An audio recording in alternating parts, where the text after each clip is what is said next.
Does anything about this footage look different to you?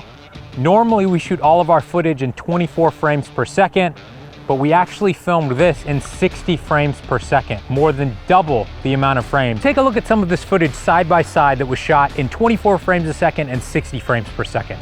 There's no doubt that the footage shot at 60 looks way more realistic, way more sharp, but at the same time, doesn't it feel strange? It doesn't feel very cinematic at all, does it?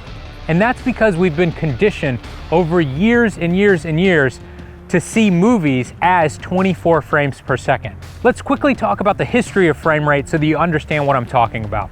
Think back to the first silent films. Both the cameras and the projectors were actually operated by hand, so we don't know exactly the frame rate of those films because each time they were played back slightly differently. But we do know they were around 16 frames per second. Now, when movies first introduced sound, they had the difficulty of syncing up the video and the audio. Everything had to be perfectly uniform. So they came up with a 24 frames per second standard that had to be exact so that the audio and video would stay in sync throughout the entire movie. Now, when black and white TV was first introduced, engineers had two problems. One was bandwidth. How are they going to send this much data over the airwaves? And two, how are they going to get over the interference caused by the frequency of AC power? To deal with the bandwidth issue, engineers created interlaced video, which Patrick talked about earlier, where every other line of a video is shown for each individual frame. And then they match the amount of these frames to the hertz of AC power, which is 60. So broadcast television ended up having 60 fields per second, which consisted of 30 different frames. Later, when they invented color TV, but they still wanted to broadcast both black and white and color, they were forced to slow down the color broadcast by 0.1%. This took a 30 frames per second video and created 29.97 frames per second. This strange dilemma that they had with broadcast TV years ago has caused us problems even today. And so now most video cameras, even though they're saying they film at 24 frames per second or 30 frames per second or 60 frames per second, are not. They're actually filming at 0.1% slower than that.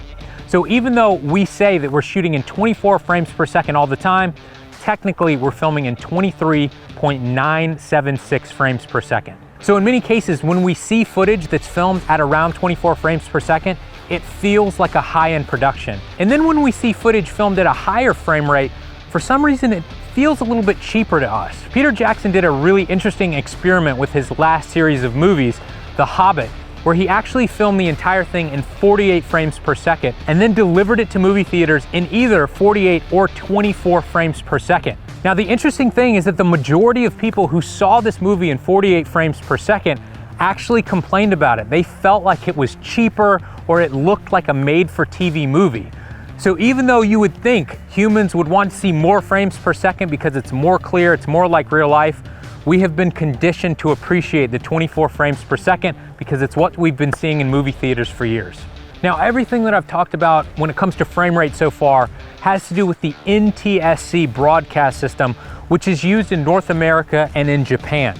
There's also a PAL system that's based on the European standard, which is 25 frames per second exactly. So if you're shooting for a European production, you may want to shoot in 25 frames per second. If you're shooting for a North American production, you may want to shoot at 23.976 frames per second.